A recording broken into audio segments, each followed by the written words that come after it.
Bonjour Monsieur Thévenet, nous sommes super contents de vous avoir en interview avec nous aujourd'hui. C'est un réel honneur pour nous. Vous avez fait rêver nos grands-parents, rêver nos parents, et pour nous, vous êtes ce qu'on appelle une légende du cyclisme. Merci de nous donner de votre temps. Eh ben, bonjour. Bonjour. Le format d'interview qu'on va vivre ensemble, il s'appelle Un verre avec. Alors avant d'entrer dans le vif du sujet, qu'est-ce qu'on vous sert pour cette demi-heure? Un ice tea, s'il vous plaît. Ok, au citron? Oui, Ok, avec citron, effectivement, totalement. parfait. Le résultat qui vous a le plus marqué dans votre carrière et du coup celui dont vous êtes le plus fier, c'est lequel? Le résultat, c'est évidemment la première victoire au Tour de France. Mhm. Mais sinon, c'est l'étape de Serre Chevalier où on montait l'Isoard. Ouais. C'est vraiment là où j'ai réussi. C'est l'étape où j'ai gagné le Tour de France, l'étape où je voulais vraiment distancer Merckx. Et c'est mon premier jour en maillot jaune.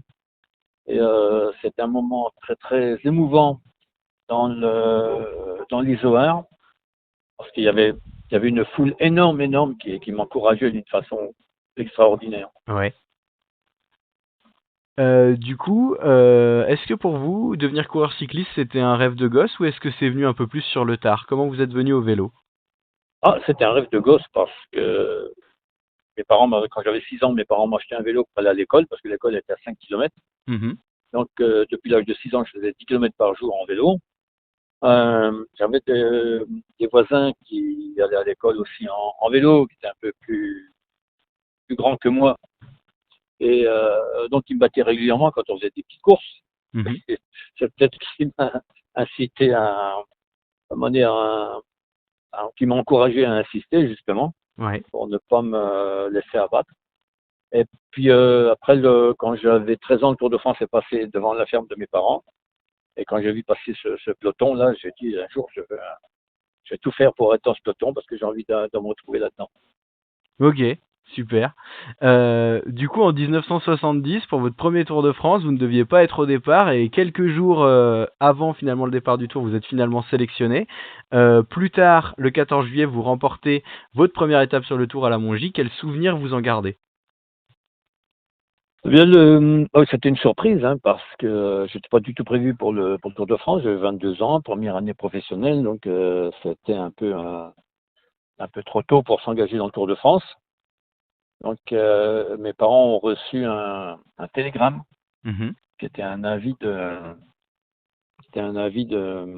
comment dire, il fallait appeler le service course parce qu'il y avait quelque chose qui se passait. Donc, j'ai appelé le service course et le directeur sportif, Gaston Plot, m'a dit, ben voilà, il y a 2 gars qui sont malades et il y a un remplaçant, mais j'ai besoin d'un deuxième coureur, donc ça sera toi.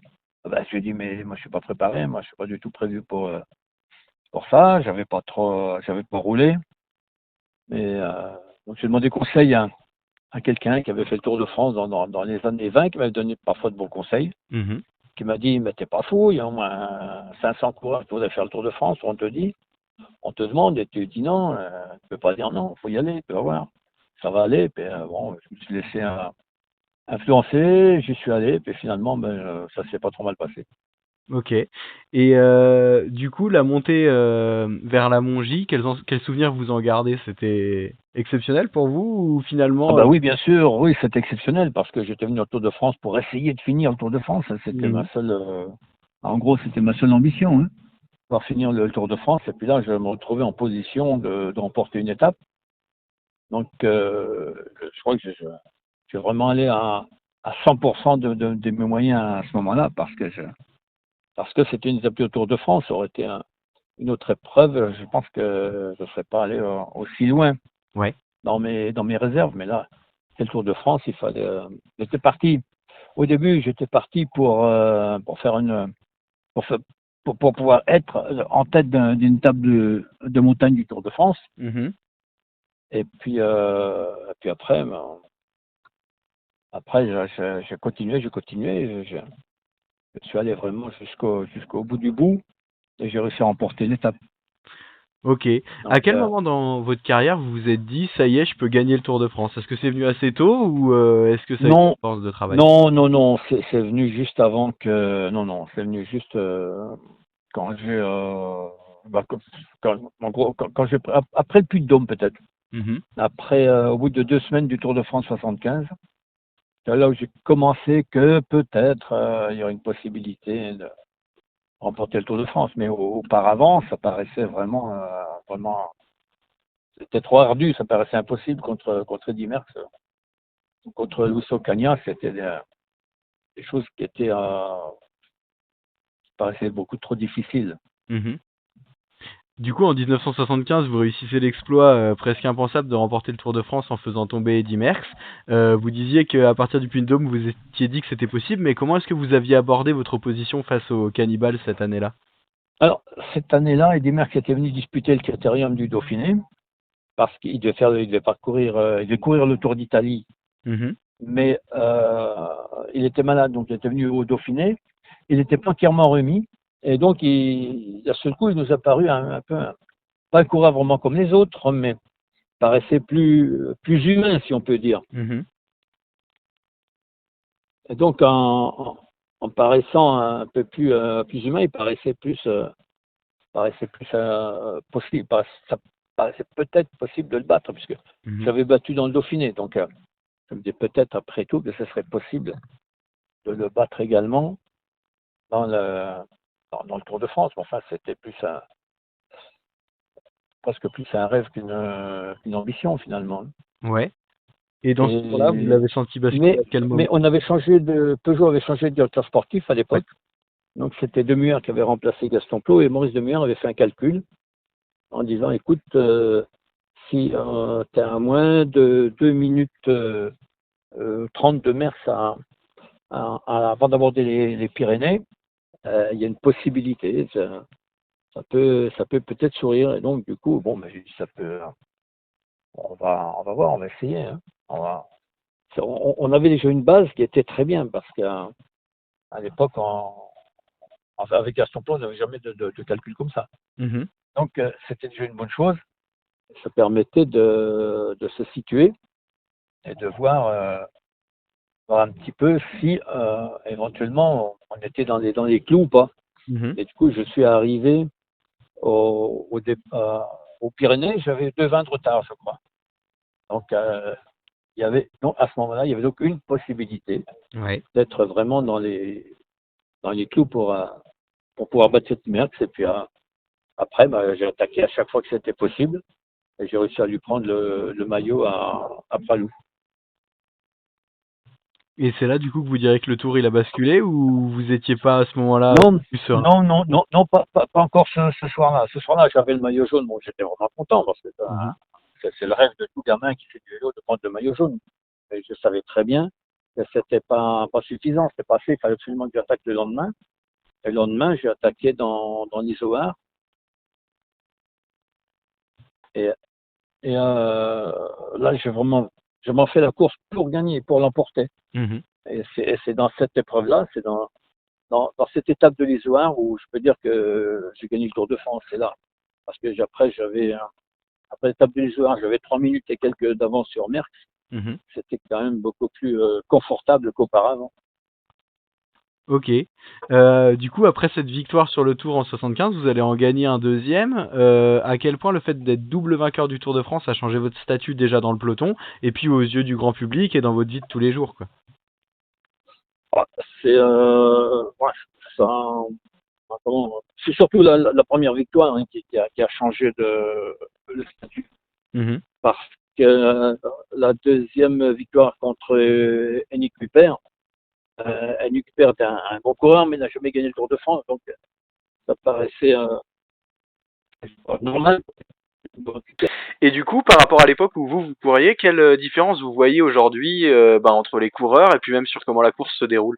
Actuellement, il y a beaucoup plus de technologie, il y a les capteurs de puissance, il y a beaucoup plus de recherche dans l'alimentation, dans la nutrition, il y a beaucoup plus de recherche, on va dire, physiologique.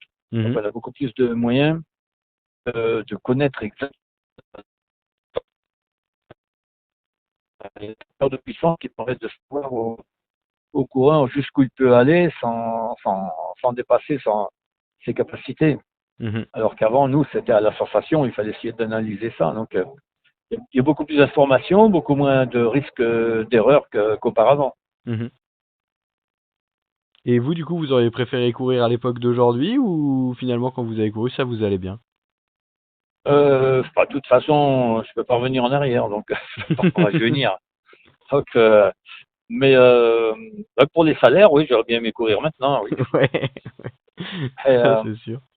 peut-être que maintenant, pour devenir un bon coureur, il faut absolument étudier les notions d'entraînement et tout ça, parce que Mhm. si on n'a pas vraiment un entraînement techniquement très très poussé, je pense qu'on peut difficilement arriver à un très haut niveau. Ok. Alors, on a une dernière question. On s'appelle Radio Fringale. On a pour habitude de clôturer nos émissions avec cette question. Quelle a été votre plus grosse fringale sur le vélo? Oh, la plus grosse, c'était un Tour du Haut-Vin, un Draguignan-Fillon, Mhm. en 75, je crois. Ouais. Et où je m'étais échappé, je me sentais très très bien, puis d'un seul coup, je me suis effondré. Il y avait le col de Bourigaille à passer. J'ai coincé à 500 mètres du sommet. Ouais. Je n'ai pas pu monter. Je me suis assis sur la route. Et il y a un monsieur qui est passé avec une camionnette. Je suis monté dans une camionnette. Il m'a amené jusqu'à l'hôtel.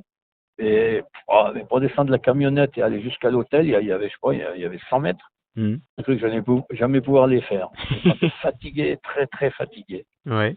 Ça, je pense que c'est vraiment le plus gros coup de bambou que j'ai pris de ma vie. Ok. Et du coup, qu'est-ce que vous conseilleriez pour éviter ce type de fringale? Ben, penser à s'alimenter, hein, il n'y a que ça. Hein. Ouais. Faut penser à s'alimenter. Parce que quand on a la fringale, même si on pense à s'alimenter, et on va rester pendant au moins une dizaine de minutes avant que ce qu'on a mangé puisse être fait. Donc, il faut penser à manger régulièrement. Ok. Bon, et bah, merci beaucoup pour toutes ces réponses à nos questions. Pour terminer, qu'est-ce qu'on peut vous souhaiter pour la suite? Je sais pas, hein, que je puisse continuer à faire un peu de vélo de temps en temps, que je puisse continuer à vivre le cyclisme Ouais. pendant encore bien longtemps. Ok. Voilà. Et ben, merci beaucoup pour cette interview et Je puis vous en prie. bonne continuation. Merci, Merci. merci, merci. Nous tenons vraiment à remercier Bernard Thévenet pour cette interview qui a été assez exceptionnelle pour nous. Il faut savoir qu'il a été d'une gentillesse extrême. Il redescendait d'Otakam le jour où on l'a interviewé. Il était dans les Pyrénées, son téléphone passait très mal. On a dû refaire plusieurs fois les questions, ce qui explique que parfois la discussion est un petit peu bizarre. Également, on a une grosse partie de l'interview qui n'a pas réussi à s'enregistrer à cause de notre application d'enregistrement de conversation téléphonique. Plein d'autres questions qu'on aurait aimé lui poser, en tout cas qu'on lui a posé, mais on aurait aimé vous proposer les réponses. Voilà en tout cas tout ce qu'on a pu sauver, en espérant peut-être pouvoir réinterviewer Monsieur Thévenet une prochaine fois. En attendant, merci de nous avoir écoutés, merci d'avoir écouté cette interview, merci d'être nombreuses et nombreux à nous suivre. Comme l'a dit Monsieur Thévenet, n'oubliez pas de vous alimenter. Si c'est pas encore le cas, abonnez-vous à la chaîne, portez-vous bien, à la prochaine, salut.